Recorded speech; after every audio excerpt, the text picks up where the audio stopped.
রাসূল আকরাম সাল্লাল্লাহু আলাইহি সাল্লাম বলছেন অতি সহজে ওই ব্যক্তি জাহান্নামে যাবে যদি কেউ জিহ্বাকে হেফাজত যদি কেউ না করতে পারে। এজন্য একটি প্রবাদ বাক্য রয়েছে যে তরবারি দিয়ে যদি কাউকে আঘাত করা হয় ওই আঘাতের চিহ্নগুলো আপনার ঔষধের মাধ্যমে হলে মেডিসিনের মাধ্যমে হলেও ওই আঘাতের চিহ্নগুলো আপনার কি হয়ে যায়, মুছে যায়। কিন্তু মানুষ যখন একজন আরেকজনকে জিহ্বা দিয়ে আঘাত করে মরার আগ পর্যন্ত ওই আঘাতের চিহ্ন শুকায় না, মরার আগ পর্যন্ত আপনার ওই আঘাতের চিহ্ন থেকে থাকে। এই জন্যই তো একজন বলছে যে তার জান যায় অবস্থা, মৃত্যুর আগে মানুষের পরিবেশ যা হয় আর কি, তখন তো আপনার আমার দায়িত্ব হলো তার সামনে বসে কালেমা পাঠ করানো, যে আপনি পড়ুন লা ইলাহা ইল্লাল্লাহ।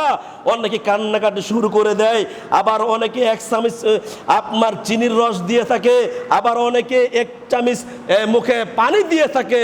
এই পরিবেশে হঠাৎ করে একজন লোক দেখতে পেল কি জানালা দিয়ে চুবি দিয়েছে, তখন সে বলছে দুনিয়ার সব মানুষকে আমি মাফ করে দিলাম, তিনজন মানুষকে আমি মাফ করতে পারলাম না। একজন মৃত ব্যক্তি মানে মরে যাবে ভাব, এই সময় বলছে দুনিয়ার সমস্ত মানুষকে মাফ করে দিলাম, এই গ্রামের তিনজন মানুষকে আমি মাফ করিনি। তার মানে কত বড় আঘাত দিয়েছে সে, কত বড় আঘাত দিয়েছে তার কলিজার ভিতরে। একটু চিন্তা ভাবনা করে দেখুন তো, এই সময় তার পরকালে জান্নাতে যাওয়ার একটা সুযোগ, সে কালেমা পাঠ করতে পারে নাই, কালেমা হয়তো বা পড়তে পারে নাই, কোনো দোয়া কালাম পড়তে পারে নাই, কিন্তু ওই ব্যক্তির মুখ দিয়ে বলতে বাধ্য হয়েছে সবাইকে মাফ করে দিলাম, এই তিন লোক ব্যক্তিকে মাফ করতে পারলাম না। তার মানে কি যে ওই ব্যক্তিদের আচার ব্যবহারে সে অনেক কষ্ট পেয়েছে। ক্ষমা পাবে ওই ব্যক্তি? কথা বলেন, ক্ষমা পাবে? যত বড় আমলদার ব্যক্তি হোক না কেন কোনোই এই কাজে আসবে না। অতএব জিহ্বাকে হেফাজত করতে হবে, আপনাকে আমাকে জিহ্বাকে হেফাজত করতে হবে, কারণ এটা হলো হাক্কুল ইবাদ। ইবাদত দুই প্রকার, পাপ দুই প্রকার, একটা হলো আল্লাহর সাথে, একটা হলো বান্দার সাথে।